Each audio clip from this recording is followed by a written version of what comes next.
네, 안녕하세요. 테슬라 투자로 은퇴하기 아트론TV입니다. 오늘 테슬라 주가가 꽤 빠졌어요. 파월의 뿅망치를 조심해야 될 순간이다라고 볼 수 있겠습니다. 하지만 테슬라 판매는 순조로운 것 같아요. 자, 그리고 기가 멕시코가 한 달 만에 등장할 수도 있다라는 소문이 나오고 있고요. 기가 인도네시아도 올 수 있다라고 합니다. 같이 알아보도록 하겠고. 와우, 이제 금리 빅스텝일 것 같아요. 오늘 3대 지수 현황 살펴보고 가도록 하겠습니다. 3대 지수 1% 넘게 큰 폭으로 빠졌습니다. 시장에 불안감이 크게 돌고 있다라고 할 수 있겠는데요. 그 불안감의 원천은 바로 이 파월 연준 의장의 입으로부터 발생을 했습니다. 오늘 장이 시작되자마자 파월 연준 의장의 상원 청문회 연설이 있었어요. 자, 그러면서 이렇게 주가가 계속 빠지는 모습 우리가 확인할 수 있는데요. 오늘 예상보다 강한 매파적인 발언을 했습니다. 최종 금리가 당초 전망보다 높을 가능성이 있음을 시사를 했어요. 최근 경제 지표가 예상보다 너무 강했죠. 자, 그러면서 지난해 12월 달 FOMC 회의 때 제시했던 5.1%. 자, 이것이 그러니까 5% 초반이 마지노선이 될 줄 알았는데 최종 금리 수준을 더 높이겠다는 뜻입니다. 그러면 이번 달 3월 달부터 25bp가 아니라 빅스텝이죠. 50bp 인상 가능성을 암시했다라고 볼 수 있겠어요. 미국의 기준금리가 오르면은 달러 인덱스는 오르겠죠. 달러 가치가 상승하기 때문에 달러 인덱스가 오르게 되는데 이날 장중 105.65까지 오르게 되었습니다. 전일 대비 1.3% 가까이 급등을 하면서 지난해 11월 이후 가장 높은 수치를 보여주고 있어요. 달러 가치의 상승은 미국 빅테크 기업들의 실적 악화로 연결이 되죠. 아무래도 빅테크 기업들은 해외에서 벌어들이는 수입이 많다 보니까 달러 가치가 올라가면 수익성이 떨어지게 됩니다. 그러면서 오늘 나스닥이 또 많이 빠졌다라고 볼 수 있겠고요. 시장의 눈은 이제 오는 10일 고용 보고서로 쏠리고 있어요. 2월 달에 발표되었던 1월 비농업 신규 고용 지수가 51만 7천 건으로서 예상치였던 약 20만 건을 훌쩍 뛰어넘는 수치가 나왔는데 이 정도로 또 과열된 수치가 나와버리면 시장은 정말 한 치 앞도 모르는 미궁 속으로 빠질 것 같다. 크게 떨어질 수도 있다라는 거 우리가 좀 유념해 둘 필요가 있겠습니다. 미국 10년물 국채금리는 3.9에서 4%대 사이에 고금리를 계속해서 유지를 하고 있고요. 오늘 유가는 그래도 비교적 큰 폭으로 내려앉았어요. 자, 파월 의장의 발언을 보면 향후 경제 전망, 금리 전망에 대해서 자세히 알 수 있었는데요. 상당히 매파적인 발언이 나왔습니다. 계속해서 경제 지표가 너무 강하기 때문에 더 높은 수준의 금리가 요구된다는 것인데요. 자, 이에 따라서 오는 3월 22일에 FOMC 회의가 있죠. 이제 뭐 2주 정도밖에 안 남았는데 자, 이것의 확률이 베이비가 아니라 빅스텝으로 훌쩍 뛰어 올랐습니다.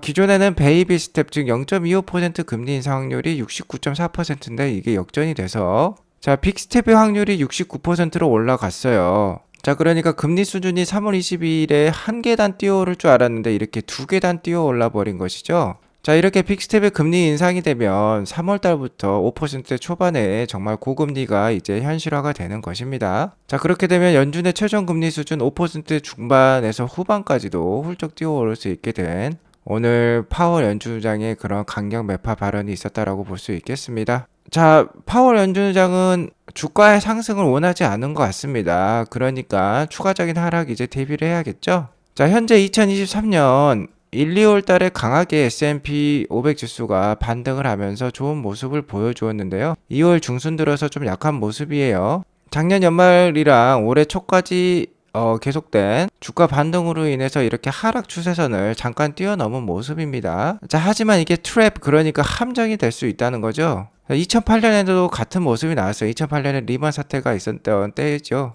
이때에도 이렇게 하락 추세선을 뛰어넘었다가 다시 한번 이렇게 크게 하락을 보여주었던 미국 증시였습니다. S&P 500 지수가 이런 모습을 보여주었어요. 자, 또 한 번 이런 모습이 되풀이되지 말란 법이 없겠죠. 현재 연준 의원의 강경 발언과 계속되는 긴축 의지를 보았을 때 다시 한번 이렇게 하락으로 고꾸라질 수도 있다라는 거 우리가 조심해서 투자할 필요가 있겠습니다.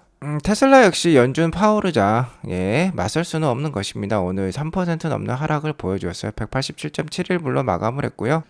일단은 단기적으로는 185불이 지지 라인이라고 볼 수 있겠습니다. 하지만 185불을 깨고 내려가면요.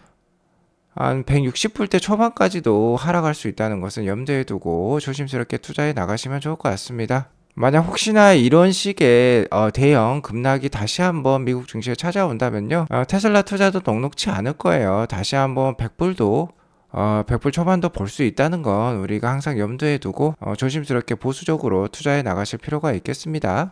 다만 주가에 비해서 테슬라의 펀더멘털은 점점 강해지고 있는 모습이에요. 지금 테슬라의 판매량이 잘 나오고 있습니다. 자, 10주차 중국 순수 전기차 판매 순위를 보면 모델 Y가 1등에 지금 등장을 했어요. 1157대를 판매를 했고요. 2등, 3등은 이제 BYD가 차지를 하고 있는데 4등은 이제 홍광 미니 EV가 되겠죠.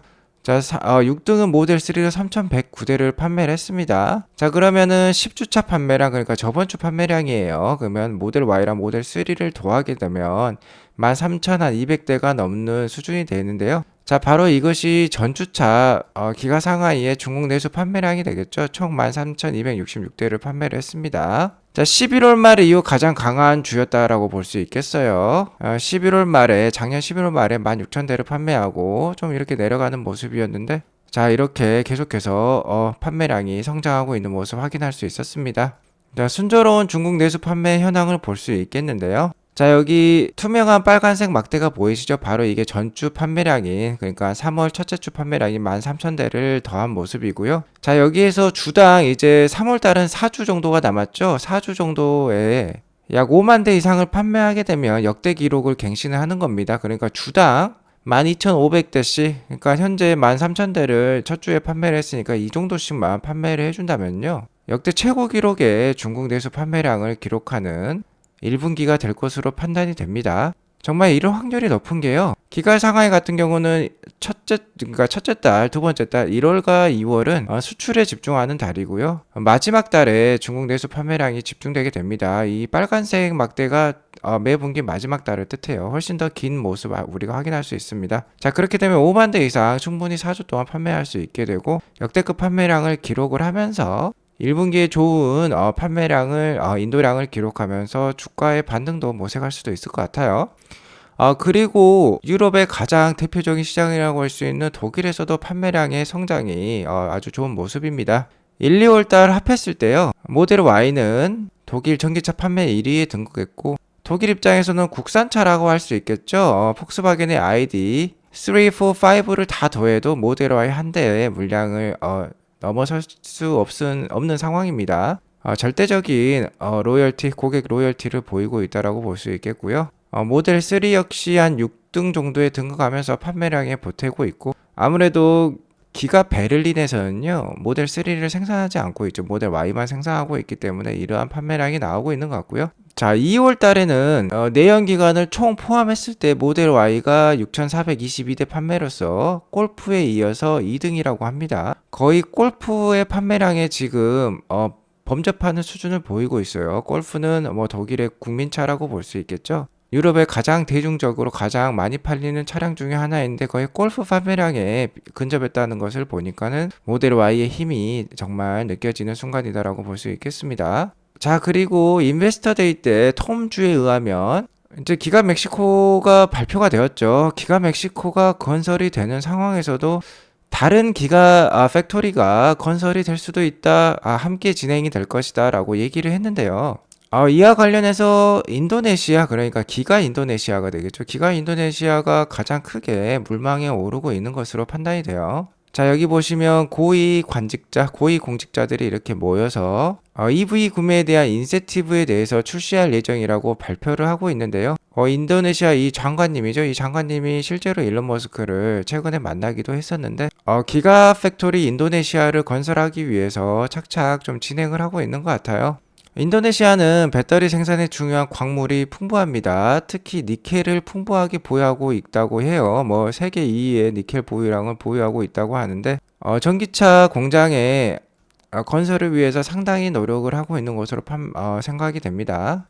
전기차 판매와 관련된 인센티브 목표를요. 전기차 판매 촉진 및 글로벌 생산 공급업체 유지라고 지금 얘기를 하고 있어요. 유치라고 얘기를 하고 있는데 관련해서 이분과 함께 Q&A를 했는데요. 테슬라와 현재 논의 중인가라고 물어보니까 며칠 내 테슬라랑 미팅할 예정에 있고 기가 멕시코 발표가 얼마 되지 않았는데 이게 가능할까요? 라고 물어보니까 멕시코 공장은 북미 시장만 지원할 것이며 아시아를 보완할 추가 공장이 필요할 것이라고 얘기를 하고 계십니다. 특히 이 톰주 테슬라 임원분의 의견에 따르면요.